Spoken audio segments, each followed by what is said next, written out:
Hello, everyone, and welcome to the Cinematic Schematic, the official podcast of Cinematropolis.com, your home to thoughtful conversations on film, and this year's official media partner for the deadCenter 2021 Film Festival. That's right, we have been having conversations with a multitude of filmmakers whose films or short films will be a part of this year's deadCenter 2021 Film Festival. And today, I'm very excited to be joined by the deadCenter Film Festival Director of Operations, Miranda Patton, and the deadCenter Features Programmer, Kevin Ely, to start the week that is leading up to the Thursday, June 10th opening night of the festival. And I really wanted to give listeners a sneak peek of all the activities pass holders will be able to enjoy this year.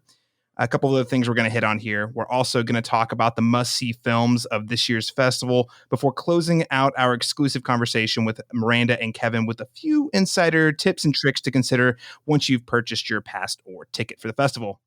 So without further ado, let's get to our very gracious guest today. First up, we'll start with Miranda Patton, deadCenter's Director of Operations. Miranda, welcome to the Cinematic Schematic. Thank you for inviting me. This is great. Wonderful. Well, thank you for inviting us to be a part of this year's festival. Yeah, obvious choice. Well, thank you. We're also super excited to be joined by Kevin Ely. Kevin, you've been on the podcast at various points in the past. Yep. It's really great to have you back to the show. Welcome back to the Cinematic Schematic. Thank you. This is fun. We actually have a lot of ground to cover today. There's a lot of exciting things happening at this year's festival. Miranda, I actually wanted to kick it off by turning it over to you for a second. This is your first year as the Director of Operations for deadCenter. So I'd love to just get your perspective. What can you tell us about the attendee experience and what may be a little bit different this year than in years past? Yeah, absolutely. So this year has been a great learning experience for me, which has been a lot of fun. But last year we were completely virtual, where you could only watch the films online. And this year we have a few in-person events sprinkled in that are COVID aware. So we have ticketed events at theaters in the city and a couple parties here and there. Awesome. I think that's something that attendees are really going to be able to enjoy. Those who have attended in previous years, previous to 2020, will get some of that awesome experience that deadCenter is known for with the parties. But also, I don't know about you guys. I heard a lot of positive feedback on the virtual experience last year myself from my friends who are in attendance. And that seems like it's a nice perk this year as well. Kevin, June 10th, deadCenter's opening night. This is fast approaching with the premiere of the film How It Ends, and that's going to be playing at the Winchester Drive-in. So could you tell us a little bit about the big kickoff film this year? Yeah, so I'm super excited about the Winchester Drive-in. We did our scheduled launch party there with the film Golden Arm, and we were there gathering together for the first time in a long time. And I thought, man, how did I get through a pandemic without going to the drive-in one time? So if someone has never been to a drive-in theater or hasn't been in a long time, this will be a great time to come out. So How It Ends is a film that premiered at Sundance. It's by Daryl Ween and Zoe Lister-Jones, who was on a sitcom called Life in Pieces. She was also in The New Girl for a little while. So it's this kind of quirky comedy of a woman who's trying to make it to one last party before the world ends. The world's scheduled to end at the end of the day, so everyone's sort of making their plans on how to skin the rest of the day. And it's just sort of like wandering the streets trying to find, the right place to end the world with, and she's accompanied by a younger version of herself. It's pretty quirky. But it's really funny, but it's also thoughtful and moving. It's got a great supporting cast with Olivia Wilde, Fred Armisen, Charlie Cox. There's just a ton of people that you'd recognize that she runs into along the day. The movie was made during the pandemic, but you wouldn't really be able to tell. They really were clever about how they shot around it. And so it's just sort of this series of encounters with these hilarious characters. Yeah, this is one in particular I'm pretty excited about. I do have a quick question here for you, though. Talking about like films that were made during the pandemic, I am just curious. I mean, did the pandemic in any way impact the number of films that are submitted or the types of films that you guys receive for review? There was a mix of films that were sort of held from last year. So there were some films that, like, when things went virtual, they wanted to wait, and then this year they decided they didn't want to wait anymore.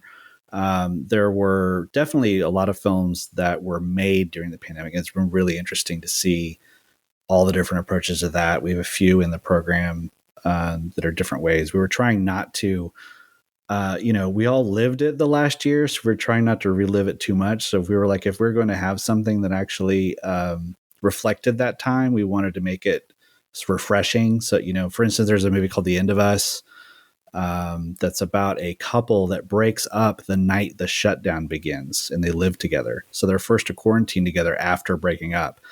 And when we watched it, it was just like, yeah, this is the right film to watch kind of on the tail end of everything we've been through. It's where they just hit all the, wiping your groceries down and all the thing, and it's like just long enough to be able to laugh about it. But yeah, there's a few choice ones that we were making sure to curate it too much to make people be refreshed to be out watching movies as opposed to, sort of still staying there. Yeah, most definitely. I'm sure that at least for me as a film goer, now that vaccinations are pretty widespread, the idea of being able to attend those in-person events after a year away, very, very exciting. And How It Ends actually sounds like a great way to kick off the festival. Now, for those who are not able to catch it at the Winchester Drive-in, though, is there anywhere else they can catch it during the festival? Yes, it will be available on the virtual platform. I'm not sure if I'd have to look to see if it's available the whole time. I actually have it up here. I'm not sure if it has certain restrictions as far as time, but it will be available. If you're not able to come out to the drive-in, you can watch it that night on the deadCenter virtual platform. What are some of the other opening night films attendees can look forward to come this Thursday? Yes, one of the big features is Alien on Stage, which is a documentary that is really hilarious. It's a group of a community theater group in Dorset, England, that's attempting to stage a live production, like with community theater budget, of the movie Alien. And they actually get invited to do a production at the West End, like major, like the equivalent of being a Broadway in New York. And it's just them trying to like shoestring together a production of Alien. It's fantastic. And then there's 4 shorts blocks. The shorts programmers are just amazing. And some of the most popular, like Love, Sex, and Death is one of our most popular programs. That's going to be that night. And then Adulting, All the Feels, and then the Artists, which usually profiles to artists of different type. So yeah, a wide variety that first night. Awesome. Yeah. So this Thursday night, ladies and gentlemen, get your pass now. It's going to be a great time to really hop into the festival right at the start. If you're like me, it's so that it helps you stay on top of the rest of the festival. So a lot of opportunity there. Now, Kevin, outside of opening night, what are a few of the other noteworthy films attendees should make a priority to see during this year's festival? So Holy Frit, Frit, Holy Frit is a really great documentary that is hilarious and of a topic that I think very few people really know a lot about. It's about a stained glass artist, and he books a gig to create the largest stained glass installation ever built for a church in, I believe it's in Kansas. And then after he gets the booking, he realizes, I have no idea how to make a stained glass piece that big. And so it turns into a really hilarious, can they pull it off comedy, but also it's very dramatic. It actually gets in some really interesting thoughts about the creative process and the artistic impulse and like how much you have to give to yourself to do something great. And it's just really entertaining. There's a really great documentary about the band Skating Polly, who is, a lot of Oklahoma City people remember them. Started when they were like 10 and 12 years old as a punk rock duo like 10 years ago. And it's just about their journey in Oklahoma City, making it big. And then I mentioned The End of Us, the pandemic comedy that which is not to be confused with How It Ends. And then there's a really great drama called Moving in 2008. That's a coming of age drama that's just really lovely about a family trying to keep things together and keep their family together during the financial crisis of 2008. Yeah, the last one definitely sounds pretty timely, coming off of some of what a lot of folks experienced last year. 2008 being the last recession before what we saw last year in 2020. So yeah, that's definitely one that caught my eye as well. Now, Miranda, I'm going to ask you here about exactly how we shook up the festival a little bit this year, but I am curious, do you have any films on your docket that you're excited to check out? I've secretly watched all of my favorites already. Over the process of planning, I'll run them on a different monitor. And then I realized that I should have been doing something else, but I watched an entire movie. There is a short in the Horror Fest collection. I'm sure Kevin knows the title, and I don't know the title of it, but it's about this popcorn that ends up in a film. I think that one's absolutely hilarious. You can't help but miss it. It's like this little popcorn guy. Oh man, the title completely evades me, but that one was my favorite. I'm a big kid, so any animated anything is what I'm watching nonstop. But how it ends, that one's good. But then I also have a fear of the world ending, so that kind of gets to me a little bit. Yeah.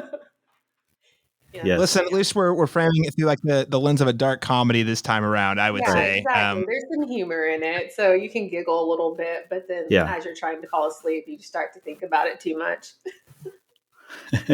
Yeah, so, Miranda, like, what would you say are some of the lessons that your team learned from last year's festival that maybe you applied to the virtual cinema strategy for this year? Ooh, definitely user interface. We worked with the platform, and it's easier to use it. It's easier to select things, and the schedule's a lot clearer than it was before. And we also added trigger warnings. So if there is something that's rather sensitive, you can avoid that one. So if you're afraid of the end of the world, then you can avoid that film. But other than that, it was nice to have the rest of the year to experience virtual festivals with other people across the country and learn from the innovations that they were doing, and kind of mold ours to be like that, because deadCenter was one of the very first to take it virtually. So we didn't have anyone to learn from, but now we've learned all the lessons and things like that. So yeah, it's definitely a lot easier to use than it was last year. Right. I mean, and last year you guys put the whole virtual festival together in a matter of like 3 months. I mean, with this year, it sounds like you've really taken that to the next level, that there's like a lot more runway in the planning and knowing kind of up front that was going to be part of the festival. Absolutely. Last year, that was just incredible. Hand clap to Alex and Sarah and Lance on that. But this year, like you said, we had the whole year to plan it out and really click all the buttons to see what everything was capable of. And it's quite beautiful. I'm excited. Quick question here, man. Are there any sort of restrictions to note for the virtual cinema that maybe attendees, especially for those who are out of state, may need to be aware of? Absolutely. So there are certain films and shorts that aren't available outside of Oklahoma or the United States. So you'll be able to see a little tag at the bottom of it that indicates whether it's available in Oklahoma only or US or internationally. So when you're viewing that, ensure that you look for that tag. Or if you keep clicking something and it tells you can't watch it, that's more than likely why. And then also there's Sarah was explaining this to me, and I'm going to butcher it. So we're going to leave it like that. Yes. So look for the tags for whether it's available in Oklahoma only, United States, or worldwide. That'll save you a lot of heartache if you're excited about something that's only available here and you're somewhere else. Most definitely. So again, watching the deadCenter schedule, which you can find over at deadcenterfilm.org, is going to be your friend if you're focused specifically on the virtual cinema. Absolutely. Check that out. That'll be your guide. I know we attended a few other festivals and I printed it out, highlighted. So do all that. It's good for you. Yeah. You won't miss anything. And the nice thing is with the virtual festival, you don't have to wait in line. So you can, I remember when we attended South by Southwest virtually this year, and it was, instead of having an hour and a half break in between, you can just sort of queue up a list of things you want to watch and just go one right after the other. Yeah. I didn't sleep that week. I stayed up a lot the entire time. you guys were able to watch at least double the number of movies, because for South by Southwest, Oh, you're yeah. usually waiting in line for at least an hour and a half for the big ones. Absolutely. And then I had one on my computer and one on my TV. And apparently you weren't supposed to be able to do that, but I guess I broke the matrix somehow. But I was double watching things and it was so great. My eyes hurt a lot, but it was fine. Yeah, real perk there. I mean, especially thinking about some of those films that'll be doing both, in-person events and virtual. That is a really nice call out there, Kevin. I mean, How It Ends is another example. If you can't drive all the way to that part of OKC, being able to do it in the comfort of your home an hour or so after it started playing elsewhere, that's a pretty nice perk. Speaking of physical events like the Winchester, deadCenter really wouldn't be deadCenter without the larger than life parties and celebration of the filmmakers. Always a really memorable experience from the deadCenter crew there. And now, of course, last year the festival took a hybrid in-person virtual approach, leaning like 95% virtual with about 5 in those in-person sort of drive-in sort of experiences. So Miranda, like, how is your team approaching the in-person events for this year? Very carefully. So we are doing ticketed showings at the Oklahoma City Museum of Art, Rodeo Cinema, and Cinema on Film Row. So you'll be able to watch certain films there. Tickets will go on sale starting June 7th, which is really nice. And then outside of that, we have the outdoor screenings June 11th at the Ferris wheel at Wheeler District, and then Washington Park on June 12th. And both of those are open fields, so you can space out as you need to and you feel safe and comfortable. But I mean, the one I'm really excited about is the party at Prairie Surf Studios. We are going to throw a party on one of the sound stages, and just, oh man, I'm excited. Food, alcohol, music, people, like that's going to be great. And it's over 3,000 square feet, so it's more than enough room to stay away if you want to, but also be really close if that's what you want to do. And then, of course, the normal panels and great things. So we have a panel at the Treasury this year, and then we're working on a few others. And some of the panels will be virtual, and then there will be one or two that are in person. So, I mean, honestly, there's 2 weeks of stuff this year, which is nice. Yeah, I mean, that's another interesting development. I mean, previous to 2020, the festival was, like, Kevin, like 5 days. Yeah, it's usually Thursday through Sunday typically. Yeah, I mean, now it runs for at least a full 10 days, almost 2 weeks. So that's extra watch time for those of us who want to get through as many movies as possible. Outside of the films, though, I just want to get you two's personal take. And we'll start with you on this one, Kevin. What are you looking forward to most at this year's festival? Man, just those events. I mean, that closing night at Prairie Surf Studios is such a huge development for Oklahoma City film in general. So getting to have a party there is just going to be, I don't know, like the big moment, I think, for the festival. But man, those outdoor screenings, when I think of deadCenter, the first deadCenters I went to 10, 12 years ago, it was those outdoor screenings that, that's where I met people. That's where I got to talk to people.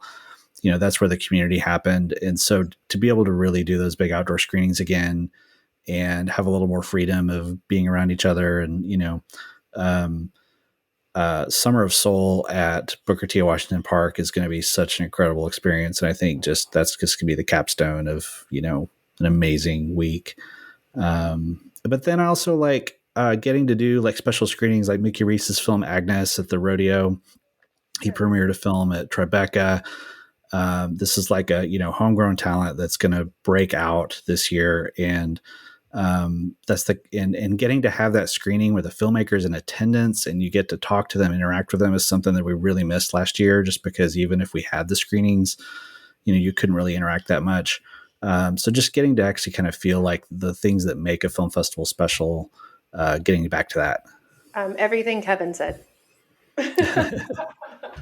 Yeah, all the stuff that Kevin said is what I'm very excited about. And I didn't know. I mean, I've been going to deadCenter for a while, or attending, and I didn't know that there were perks with your pass. So I've been really excited to use my perks at like Pie Junkie, because I'm a food fanatic. So all the food trucks at the outdoor screenings, I'm looking forward to those. And then the Womanex experience at the Treasury, because there are a few women, or all the women on the panel that I've wanted to meet before or get insight from. So it'll be nice to hear from them. But I don't know, I'm excited about everything. I tried not to plan something that I wasn't excited about, I guess. So yeah, I want to do all the things. Yeah. I want to just close this out here with some tips or recommendations you have for first-time deadCenter attendees, or maybe attendees who have not attended in a while, or people who haven't attended virtually. So Miranda, I'll start with you on this. What tips do you have for building a schedule or attending those in-person events? What are some just like comfortable things people should know? Like, wear comfortable tennis shoes, for example. Oh, yeah, bring chairs to the outdoor screenings. That would be helpful, and a hat if it's hot. But follow us on social media and join our newsletter, because that's how we'll communicate further details about events, as whether we're giving away free stuff, like we're giving away a Decade to deadCenter, which is a free pass for the next 10 years. And so all of that will be done via social media and our newsletter. So I'd follow those two for insight and tips and tricks, and also like your frequently asked questions about the virtual cinema itself. All right, Kevin, how about you? Any other sort of tips people should remember? I would start with looking at what in-person events you want to go to and kind of build from there. And then, is there any special things you need to plan around? Because it's longer, there'll be different things. But then I would think of like plan a night, if you're doing the virtual screening, like invite some friends over, have a screening at your house and have a party, because one of the cool things about, deadCenter is when you have a pass, and back in, in the traditional sense, you really only get to share it with the people who are there, who bought tickets or go to the pass. And, there's so many times you're like, oh, I really, I want you to come to this with me. And you can do that with the free screenings. But, if you're, watching say you go to see how it ends on our opening night and you want to share it again, you can watch it on the virtual festival and invite a friend over that you wanted to share it with, so it's a way to like share deadCenter with people who've never attended before and might not be attending, but will attend next year because they had such a great experience. Yeah. Again, added perk of the hybrid approach you guys are doing, really adding a lot more value to that, the passes that attendees have. So, well, I think we are about out of time for today, but I wanted to give you guys both a final word in the conversation. So, Miranda, we'll start with you. Is there anything else you would like to add about what attendees can expect from this year's deadCenter?